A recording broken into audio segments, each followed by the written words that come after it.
You've definitely heard the saying, everything happens for a reason, and I agree. It makes sense, but as you know, I tend to remain skeptical about things. After all, if you want to stick around for a while, you've got to learn to do so. It's like working in a hospital. You could spend all day wondering how many people have died here, how many ghosts or whatever you want to call them are lingering around, but it's entirely unproductive. Thinking about all that nonsense just stops you from doing your job properly. I believe most of us are aware of this, which is why we often pretend like nothing's wrong. Once you get fixated on this point, it's like heading down a one-way street. Eventually, you end up like those interns who resign because of unresolved issues. The civil servants I work with have an unusually high turnover rate because many interns are scared off and can't shake it off. When their internship ends, they all leave. So, you can imagine, if you want to work here, you've got to learn how to control your emotions. I've talked to Jenny about her experiences because I wanted to know more about Yetis. However, even though she didn't provide any noteworthy stories, or maybe she just didn't want to talk about it, she did mention that a friend had a similar experience with a Yeti-like creature. So, I reached out to her friend, whom I'll call Sheeran. He agreed to share his story, knowing where I work. They both agreed to let me post these stories, so here's what he told me. I grew up in Central Oregon, not far from a logging ban area called Worm Springs, where many of my friends lived.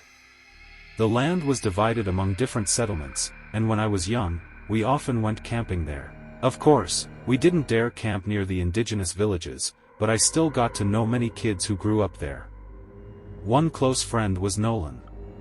Whenever our families camped there, we'd roam around together. Since our families knew each other, we often met up and even camped together. One time, we camped for about 2 weeks, so we spent a lot of time there. My dad had a camper, so we weren't exactly roughing it, but most nights, we still set up tents or other gear outside.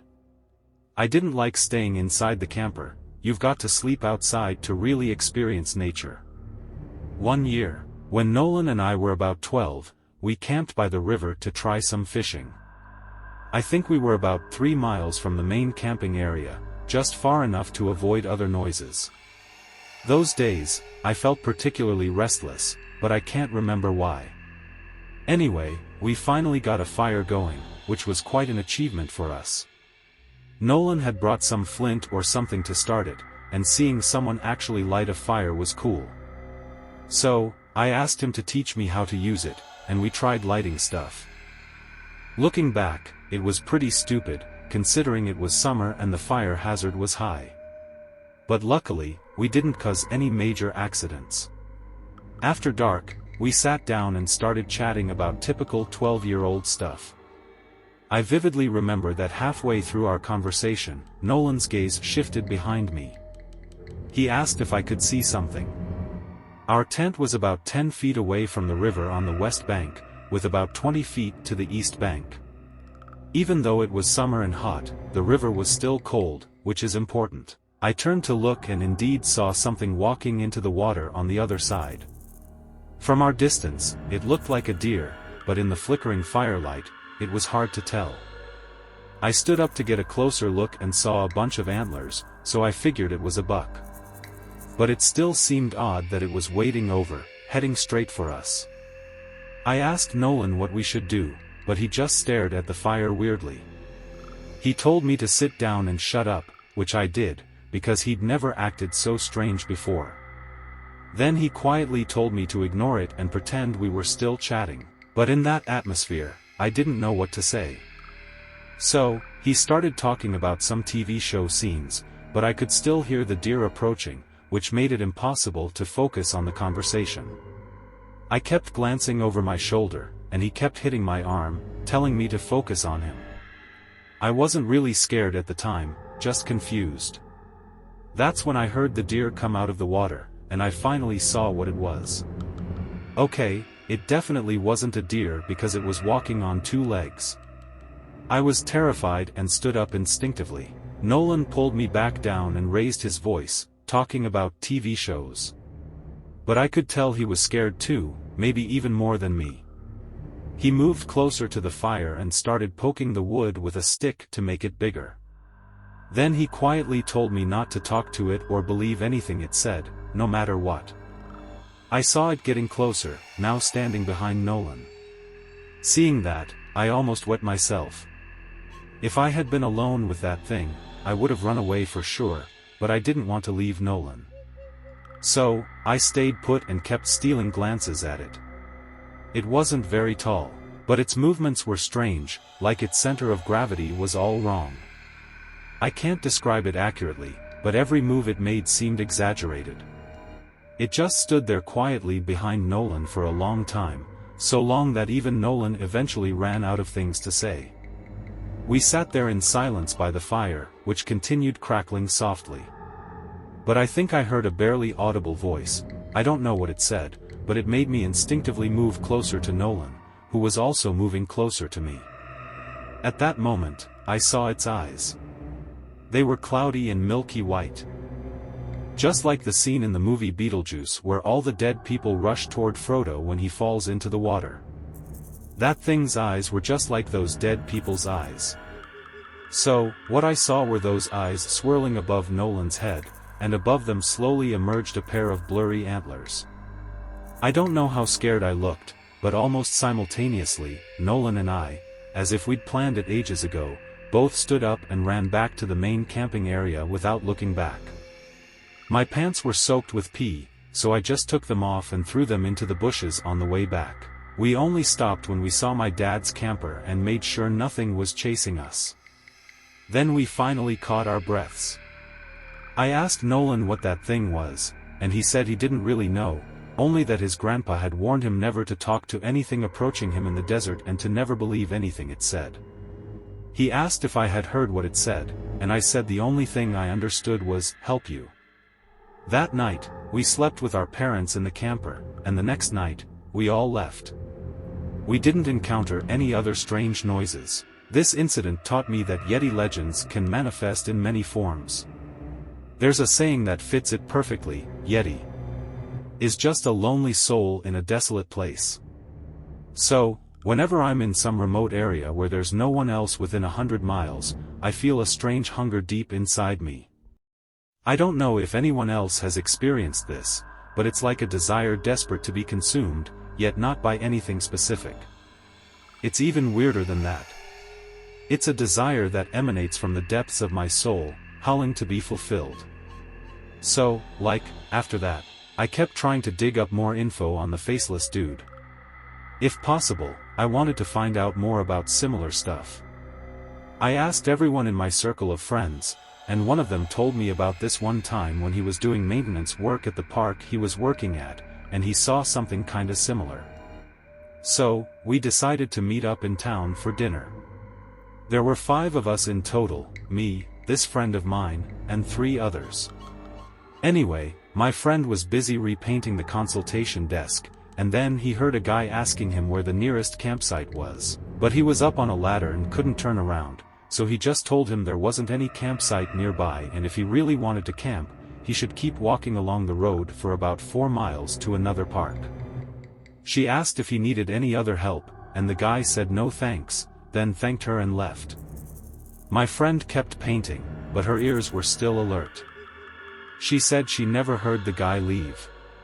When he approached me and started talking, my neck hair stood on end.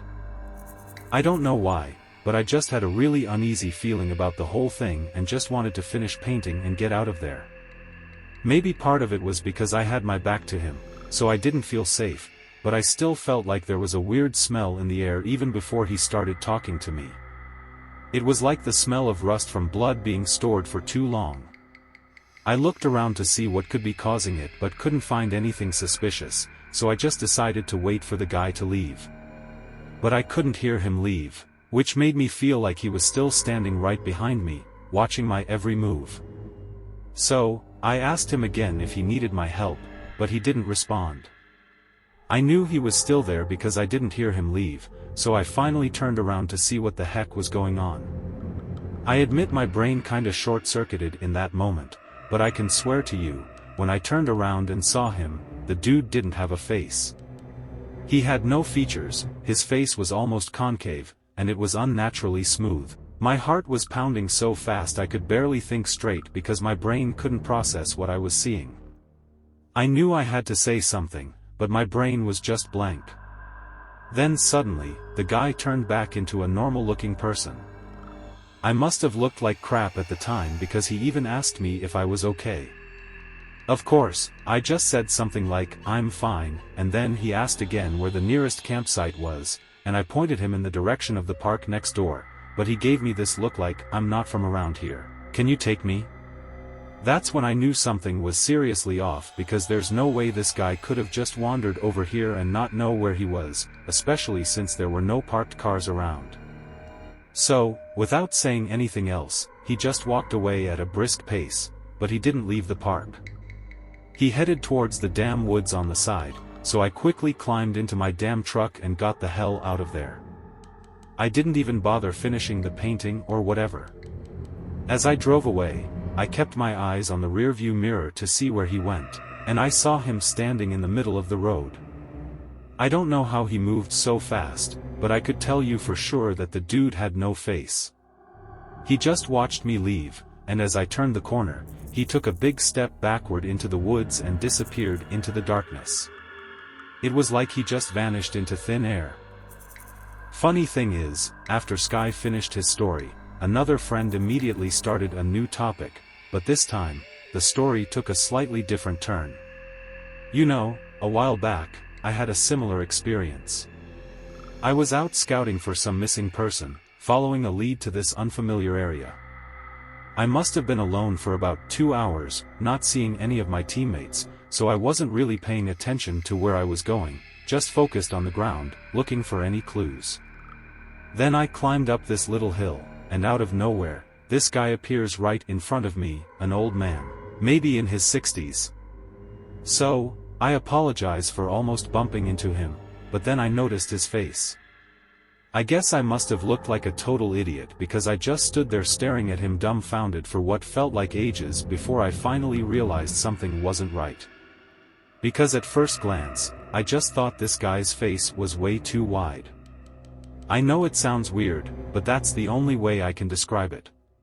His head wasn't particularly big, just normal-sized, but his face seemed unnaturally wide, like the normal distance between features multiplied by 2. He didn't say anything, just stared at me, and I couldn't help but stammer out apologies before turning and running off to do what I was supposed to do. And as I ran, I kept looking back because I was afraid he'd suddenly be behind me or something. I know it sounds ridiculous, but I swear it's one of the weirdest things I've ever experienced. Later on, I shifted the conversation to stairs, and the mood suddenly turned somber. Nobody wanted to talk about it at first, given the infamous reputation those stairs had. Even though it was after hours, we still didn't want to dwell on it too much. But I was the first to break the silence, sharing my own experience, and then the guy who just finished the faceless man's story started another one, which took a slightly different turn. You remember that kid, right? The one with some kind of, I don't know, mental issue? Not Down syndrome, but something similar. So, someone told him the correct name, and a week after that missing kid was found, I looked into his medical records, and it was all so unbelievable. I mean, you really have to take what he says with a grain of salt because who knows if his thoughts are normal, but on the other hand, I doubt he could have come up with that stuff on his own. Like, he started talking about the stairs and how he's been watching his dad and how the stairs just appeared next to him, and he had to climb them or something bad would happen to them. After that, the cops were probably like, what the hell is this kid talking about, because he just kept repeating the same thing over and over again, and he mentioned hearing some noises, but he couldn't describe them, just that they were really loud and he had to cover his ears to not hear them. And the most eerie part was when they asked him where he got lost, he said he'd been there the whole time, just pointing at himself, and the cops figured he meant he didn't move an inch. He even said he wasn't scared because the stairs were there, and they kept talking to him, but not in a language humans use, you know? Like, it was just this unspoken communication. I have this gut feeling that the cops probably didn't write down everything they asked him because they just concluded he had some kind of memory loss or sleepwalking issue and brushed off all the weird stuff. They didn't even explain why it took him a week to come back or how he came back completely unscathed, without a single scratch, and he even looked well-fed.